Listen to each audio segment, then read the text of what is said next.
നിങ്ങളിൽ പാപമില്ലാത്തവർ അവളെ കല്ലെറിയട്ടെ. ചെയ്തു പോയ അരുതായ്മകളെ ഓർത്തെടുക്കാനുള്ളൊരു ഇടവേള കർത്താവ് തരികയാണ്. പാപബോധം നമ്മളിൽ ഉണരുമ്പോൾ, എപ്പോഴാണ് ഉണരുന്നത്? കർത്താവിൻ്റെ സാന്നിധ്യത്തിൻ്റെ ചാരത്ത് നിൽക്കുമ്പോൾ ഉണ്ടല്ലോ, പാപബോധം ഉണരും. അതായത് ഞാൻ കൊള്ളത്തൊന്നുമില്ലെന്ന്, ഞാൻ പള്ളിലോട്ടൊന്നുമില്ല, കാരണം എന്താ, ഞാൻ കൊള്ളത്തില്ല, എനിക്ക് ഒത്തിരി പാപമുണ്ട്, അതുകൊണ്ട് ഞാനില്ല. എൻ്റെ കുഞ്ഞെ, ഒത്തിരി പാപമുള്ളവർക്ക് പറഞ്ഞിട്ടുള്ള സ്ഥലമാണ് പള്ളി. അത് കുമ്പസാരക്കൂട് കിടക്കുന്ന സ്ഥലമാണ്, കരുണയുടെ കൂടാരം കാത്തിരിക്കുന്ന ഇടമാണ് പള്ളി.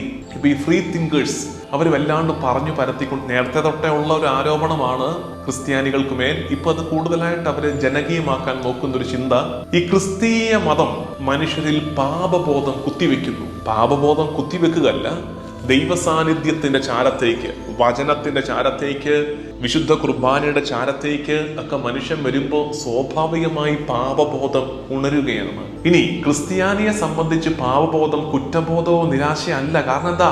പാപബോധം വന്നാൽ അതിൻ്റെ തുടർച്ചയായിട്ടൊരു സാധ്യതയുണ്ട് നമുക്ക്. അതെന്താ? അത് കുമ്പസാരക്കൂട്, കർത്താവിൻ്റെ കരുണ അനുഭവിക്കാനുള്ള ഇടം. അങ്ങനെ വരുമ്പോൾ പാപബോധം നമുക്ക് വിശുദ്ധീകരണത്തിന്റെ ആരംഭമാണ്, ഒന്നിന്റെയും അവസാനമല്ല.